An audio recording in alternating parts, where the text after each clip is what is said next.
What's up, teams? It's your commissioner, and I'm here with Zoe. Say hi, Zoe. Hi, teams. All right, it's off. Ooh, she's even started to move the music over again.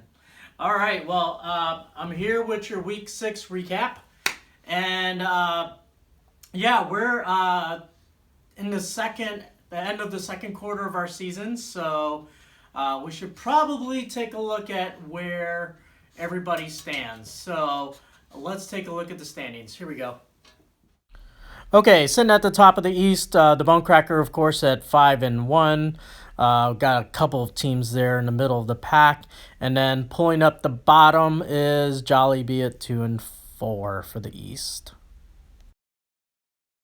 Okay, at the top of the West, Never See It Coming, of course, at 5-1. A whole bunch of you in the middle at 3-3, and then of course pulling up the rear, Dr. Phil at 1-5.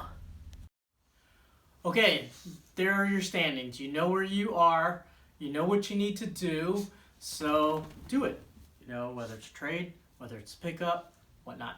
All right. With your Week 6 recap, let's get our primetime music started.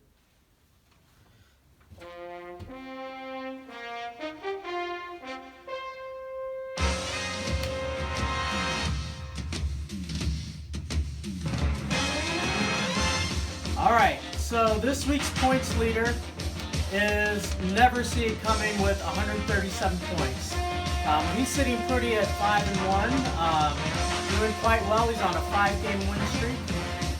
He had really good contributions this week with Matt Ryan with 33 points.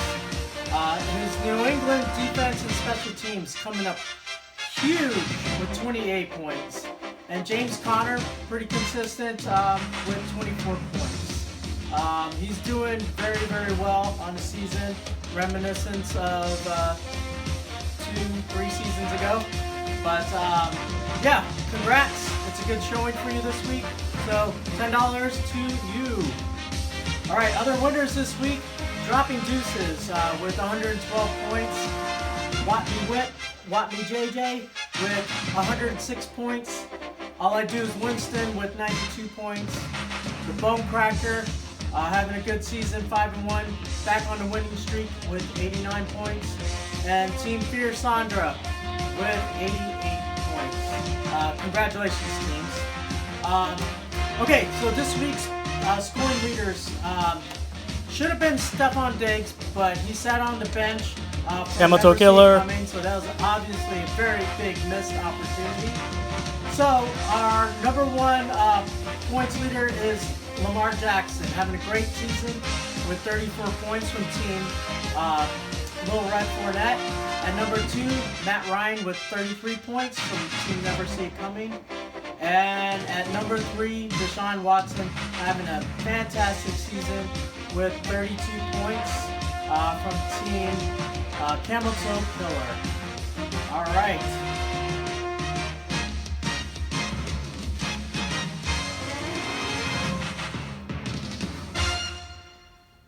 All right.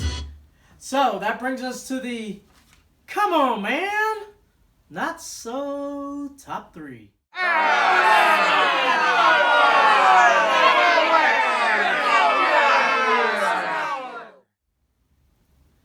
All right, coming in at number 3, calling out Camel Toe Killer.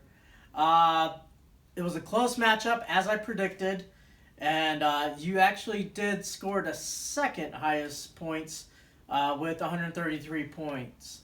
But you could have won against Never See It Coming. Steph Diggs, as I mentioned, went off. He scored huge 40 points for you. but that didn't help because he actually sat on your bench. Had you started him versus Tyler Boyd, who only got you 1 point, that definitely would have got you to win.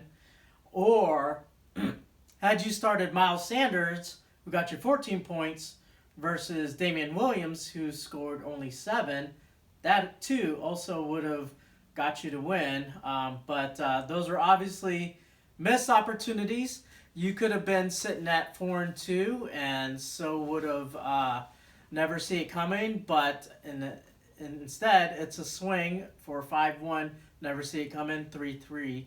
Camel Toe Killer. But anyways, you lost, so you get a come on, man. All right, at number 2, calling out Little Red Fournette. You lost by 2, but there was a narrow, and I mean narrow window that you could have won. Let's see. Will Dissly, you started, your tight end, who got you a big fat goose egg. And TJ Hawkinson, who's your other tight end, sat on the bench, got you 2 points. Had you started Hawkinson, the score would have been 112, a tie. But looking at your roster, had you started wide receiver DJ Metcalf, who scored you 6 points, versus, and you could have started him in replacement of Will Fuller, who only got you 5 points, or D.D. Westbrook, who could have got you 5 points, or only got you 5 points. That's a 1-point swing with either one of those 2 starts.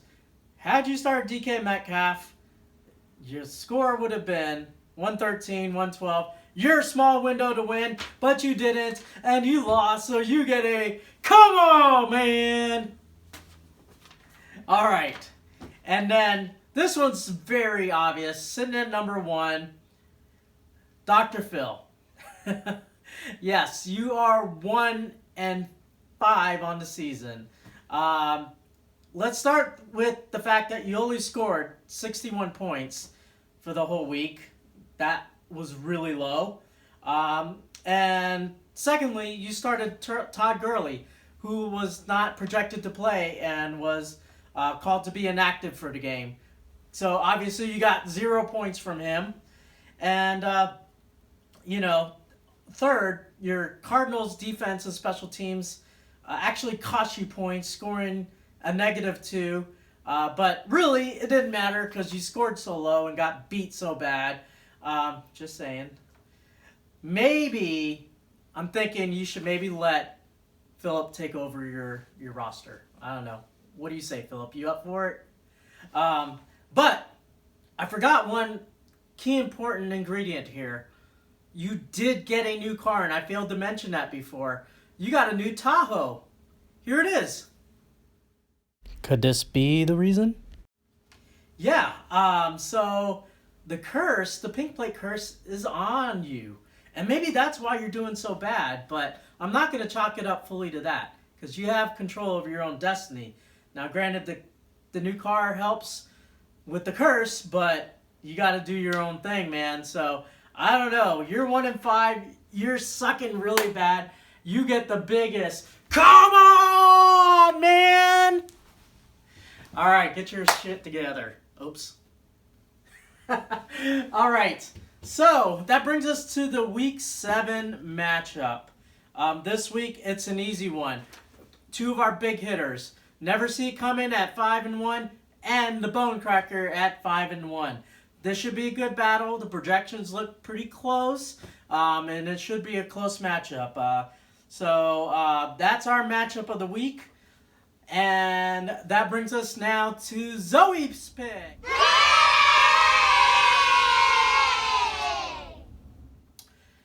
So last week she picked Never See It Coming. She picked right. Let's see who she Never See It Coming is on the matchup, of course, again this week. So let's see who she picks.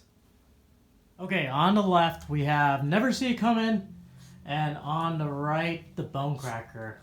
Let us see who Zoe picks. Oh, never see it coming again. All right, there's Zoe's pick. Once again, never see it coming. All right, well, that's it for your Week 6 recap. Good luck in Week 7. Watch out for those buys.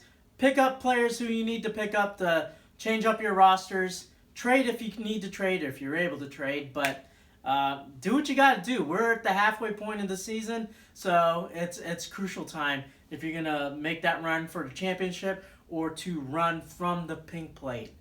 All right, this is your commissioner. I am out. Happy Sunday.